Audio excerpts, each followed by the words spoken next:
Have you ever sat there, scrolling on your phone for hours? One video after another, laughing at memes, jumping from one reel to the next. And then suddenly, you put the phone down and you feel empty. Not sad, not happy, just hollow, like your mind has been drained. It feels like you just finished a massive buffet, but your mental stomach is still starving. And no, this is not because you're weak. It's not because you lack discipline. The truth is far more disturbing. Every time you swipe your screen, somewhere out there, a team of million-dollar engineers is watching. They use artificial intelligence. They measure your pauses, your eye movement, the exact moment your finger hesitates. They don't care if you remember anything. They don't want you to learn. They only need one thing, one more second. Just one more second of your attention. But the story doesn't end there. Something unexpected is happening. Quiet rebellion. The youngest generation, the ones labeled most addicted to TikTok, are the same people quietly deleting apps, returning to physical books, and seeking experiences that feel slow, long, even uncomfortable. Why? Because they discovered a terrifying truth. The cheap, endless, entertaining content we consume every day is basically junk food for the mind, easy to swallow but toxic over time. You know this feeling, don't you? You watch a chain of hilarious videos, you laugh hard, but 30 minutes later, you can't remember what you were laughing at. That's not bad memory. That's brain rot. A modern disease we are willingly infecting ourselves with. People love blaming dopamine or laziness. But think about it. Do you lack focus when you play a game for 8 hours straight? Do you feel dopamine addicted when you read chapter after chapter of a great novel? The problem isn't stimulation. It's the quality of stimulation. 7-second videos, clickbait captions, songs cut so short they lose their soul. They're like adrenaline injections straight into your nervous system. Your brain is forced into constant sprint mode with zero time to digest. The platforms know something very important about human biology. Humans cannot sustain high emotional intensity forever. You can't scream in fear 20 times per minute. You can't laugh uncontrollably for 10 hours straight. So their strategy is compression. Every video must be a mini bomb. Shocking, provocative, infuriating. Anything that freezes your finger for one more second. We become addicts to cheap emotions, always craving the next hit, while our inner world slowly bleeds out.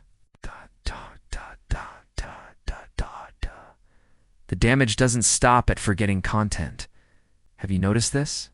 The more you scroll, the more uncomfortable real human interaction feels. Real conversations feel dull. No filters, no perfect lighting, no rewind button when you say the wrong thing. We are losing our tolerance for boredom, the very space where creativity is born. Try a simple experiment. Turn off all notifications. Sit still for 5 minutes. Do nothing. Do you feel restless? Anxious? Like withdrawal? That's brain rot detox kicking in. But every storm creates new life. When thick books start trending on social media, when 3-hour podcasts suddenly go viral, when young people rush to pottery classes, gardening, journaling, that's not a trend. That's survival instinct. You realized something crucial. Social platforms are burning their emotions as fuel. Every time you feel sad and open TikTok to escape. Every time you feel lonely and scroll dating apps to feel something, you are turning yourself into a portable battery for an AI machine. The scariest part? We no longer know what is a tool and what is controlling us. This battle is entering its final phase.